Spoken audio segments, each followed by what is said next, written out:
Now, this man Jeremiah, who's been giving these prophecies, had also sent a prophecy down to Nebuchadnezzar. And as we saw back in the book of Jeremiah, he had made a trip down there himself. Now we read in verse 11 of chapter 39, Now Nebuchadnezzar, king of Babylon, gave charge concerning Jeremiah to Nebuzaradan, the captain of the guard, saying, Take him and look well to him, and do him no harm, but do unto him even as he shall say unto thee. Now Nebuchadnezzar was particularly good to this man Jeremiah. It's quite interesting. He got worse treatment at the hands of his own people than he did at the hands of his enemy. And today I have found out that I'm hurt more by those who profess to be Christian than by the unsaved world. I find this is a great principle, and I think probably many of you will agree with that. Now, Nebuchadnezzar has permitted Jeremiah to do what he wants to. He tells him here, you can come with the captives to Babylon if you want to.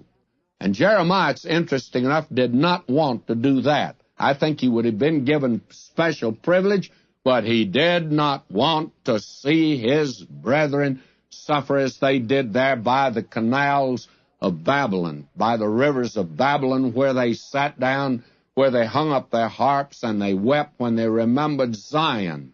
And Jeremiah did not want to go with them. They've rejected his message, and they've rejected him, and God now has raised up another prophet that will speak to them down there. It'll be Ezekiel that we'll see later on. But now he chooses to remain in the land with the poor that remain there. Who really loved that land? It was Jeremiah. Who really was patriotic? It was Jeremiah. Who really had the best interests of the people at heart? It was Jeremiah. Now that is all quite obvious now. Now I think that I'd like to conclude chapter 39 by reading to you a statement from another, and this is something that's very pertinent for this hour in which we are living.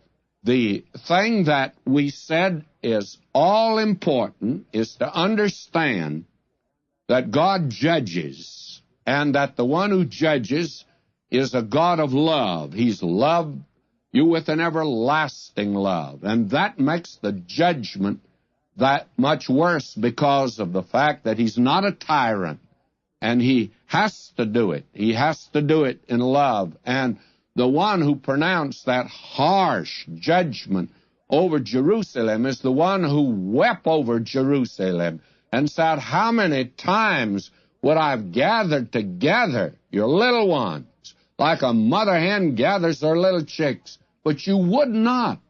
Now I'd like to quote this because we have seen that the judgment of God and the anger of God is revealed in nature, and it's revealed in history, it's revealed in the Old Testament, and it's revealed in the New Testament.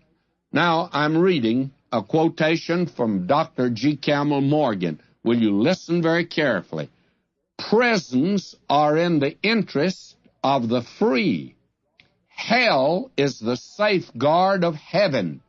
A state that cannot punish crime is doomed, and a God who tolerates evil is not good. Deny me my biblical revelation of the anger of God, and I'm insecure in the universe. But reveal to me this throne established, occupied by one whose heart is full of tenderness, whose bowels yearn with love, then am I assured that he will not tolerate that which blights and blasts and damns, but will destroy it and all its instruments in the interest of that which is high and noble and pure. And that's a tremendous statement, and we can say thank God that he destroyed Jerusalem when he did. It revealed that he loved them, my friend, because had he been a disinterested party, he would have let them sunk lower and lower down into the depths of hell, but God won't do that.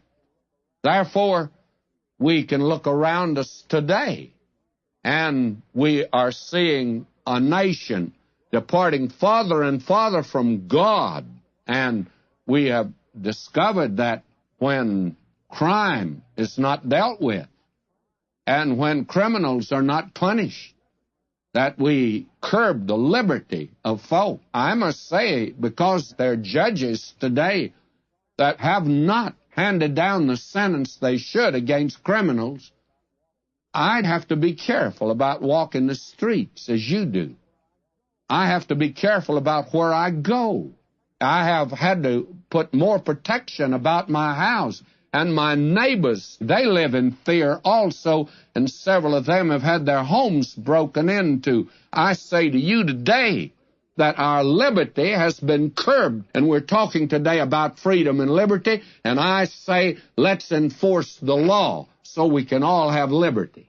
That is the thing that is hard to get through. Even the PhD's heads that are the brain trusts that are advising a government, and it's the thing that's got us in the mess that we're in today. We're so far from God. This is a tremendous